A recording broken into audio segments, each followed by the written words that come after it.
Ishte një nga ato mbrëmjeve të korrikut, kur ajri ngjitej mbi asfalt si një qenie e gjallë, duke krijuar iluzione të ujit në largësi. Ajri ishte kaq i ngarkuar me lagështi dhe pluhur, saq frymarrja ishte si të përtypnit pambuk. Rruga ine, një vijë ngushtë shtëpish dykatëshe me balkone të ndryshkura, duke i empir në atë vap. Unë isha ulur në shkallët e hyrjes, duke pirë një ujë të vakët, duke parë si fluturat e natës përplaseshin marrëzisht rreth lambës së oborit. Ishte pikërisht ajo lambë, arsyeja e gjithë kësaj. Ajo vezulonte si një sy i sëmur, duke u erësuar dhe ndezur me një ritëm të çrregullt, duke hedhur hije që kërcenin si fantazma në muret e shtëpisë. Një defekt i vogël, por aq i bezdishëm sa më priste çdo qetësi. Kisha thirrur një elektricist, një njeri të rekomanduar nga fqinji, i cili më tha se ishte maestro i punës së tij. Kur pa erësuar dieli dhe ngjestësia filloi të zbehej në një ngrohtësi të ëmbël, dëgjova zhurmën e një motori të vjetër. Një furgon i bardhë, i njolosur me pluhur dhe me disa gërvishtje në anë, u ndal para shtëpisë. Targa ishte e përkulur. Nga furgoni doli një burr i gjatë, i dobët, me një fytyrë të rrudhur nga dieli dhe duar të mëdha, me nyje të fryra. Kishte një palë syze të errta që i mbulonin gjysmën e fytyrës, dhe në kokë mbante një kapele të vjetër pune, të njolosur me bojë. "Mirëmbrëma", i thash duke u ngritur. "Faleminderit që erdhët." Ai nuk u përgjigj menjëherë. Thjesht tundi kokën, mi lëvizje ngadalt, pothuajse ceremoniale. Pastaj hapi derën e pasme të furgonit. Brenda, në kaosin e kablove të ndërthurura, mbështjesve plastik dhe kutive të veglave, ai kërkoi për diçka. Gishtat e tij të gjatë lëviznin me një saktësi të habitshme midis gjithë atij rrëmuje, derisa gjetën atë që kërkonin. Njori një çantë të vjetër prej lëkure, të zbardhur nga koha dhe përdorimi. Nga ajo çantë, ai nxori veglën. Ishte një pajisje që nuk isha parë kur më parë. Nuk ishte një multimeter i zakonshëm apo një kaçavit testuese. Dukej si një kryqëzim midis një pistolete të vjetër dhe një busulle.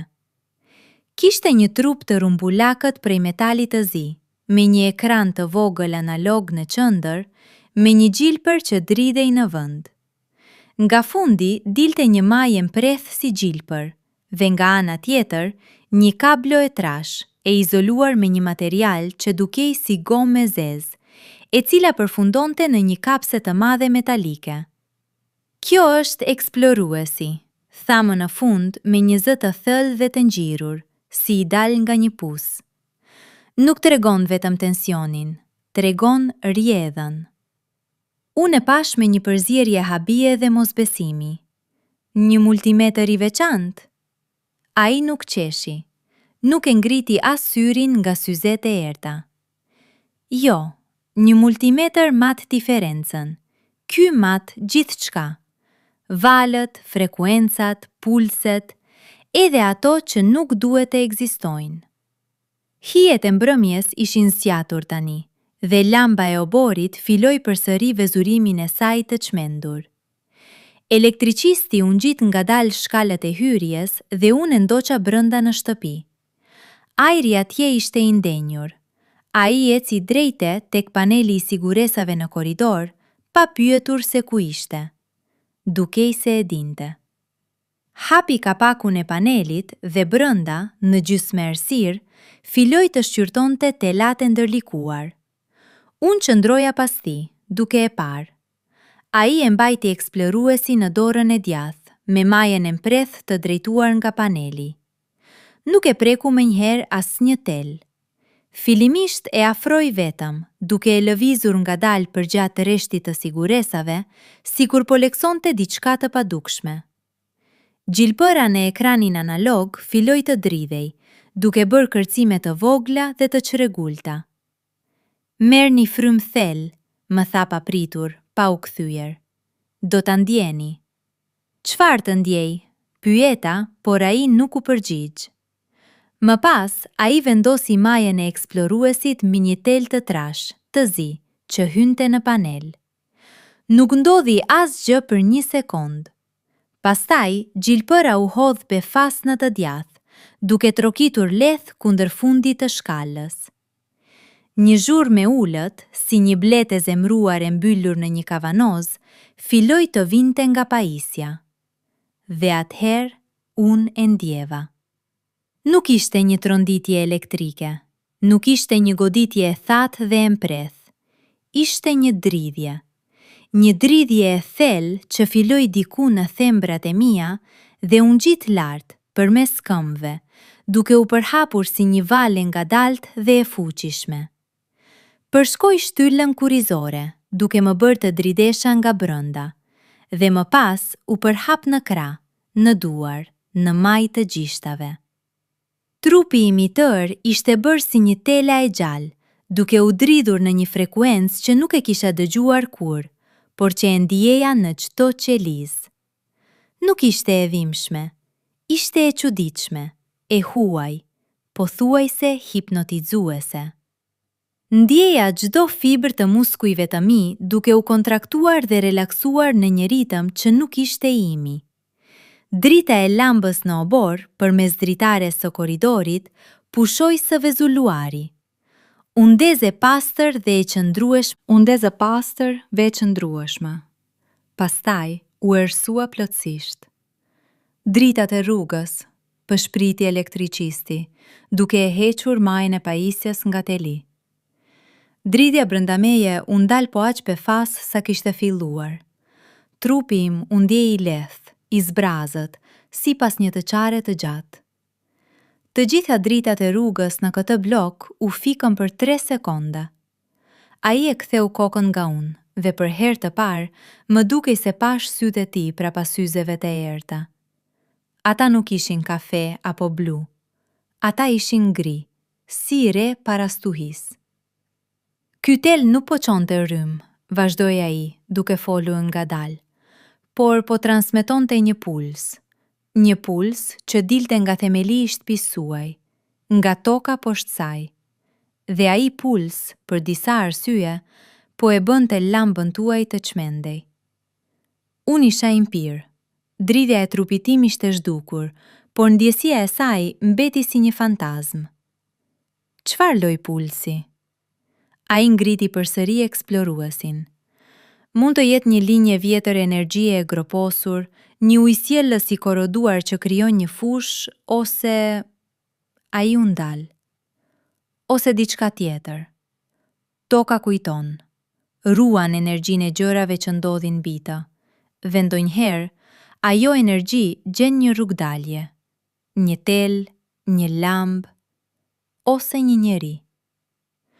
Unë e pash panelin e siguresave.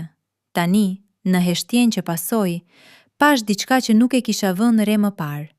Një model i lehtë, i gdhëndur në dru poshtë panelit. Ishte një rreth me një spirale brenda, një simbol i lashtë, i harruar. Elektricisti e ndoqi shikimin tim.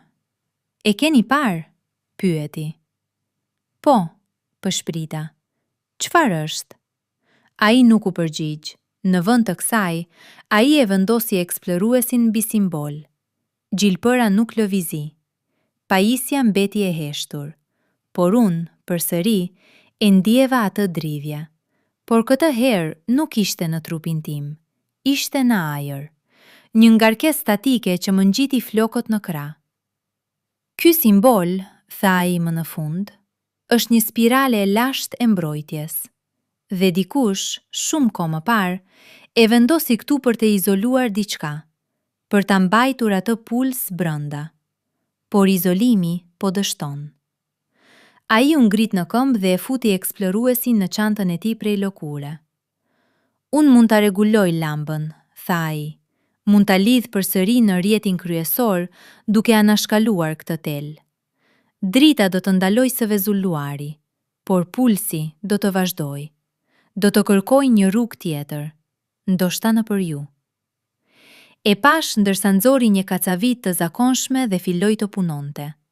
Lëvizjet e tij ishin të sigurta, profesionale. Brenda pak minutash, ai e kishte shkëputur telin problematik, e kishte izoluar me shirit dhe e kishte lidhur lambën në një qark tjetër. Drita e oborit përmes dritares u ndez e pastër dhe e qëndrueshme. "Ka mbaruar," tha ai. Unë e pash, duke u përpjekur të kuptoja atë që kishte ndodhur.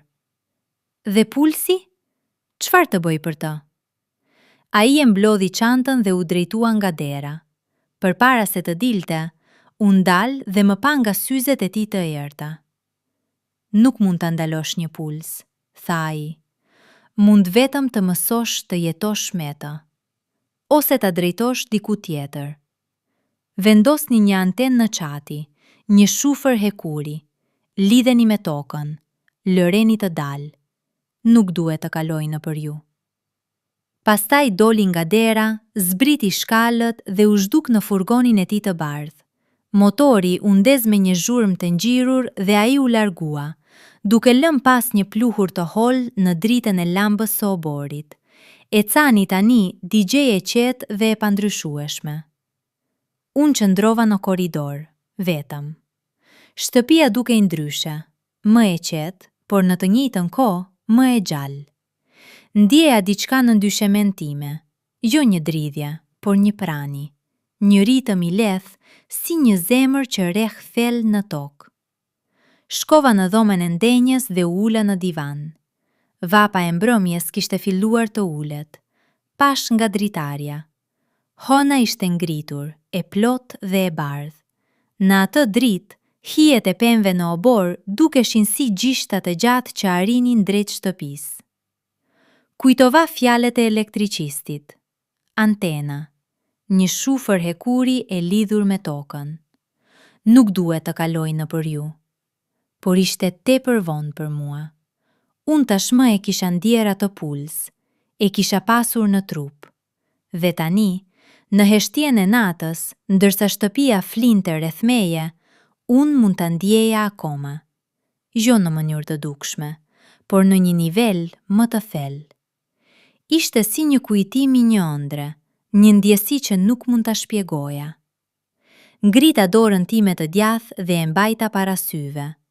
Në dritën e hënës, ajo dukej normale, por unë e dija.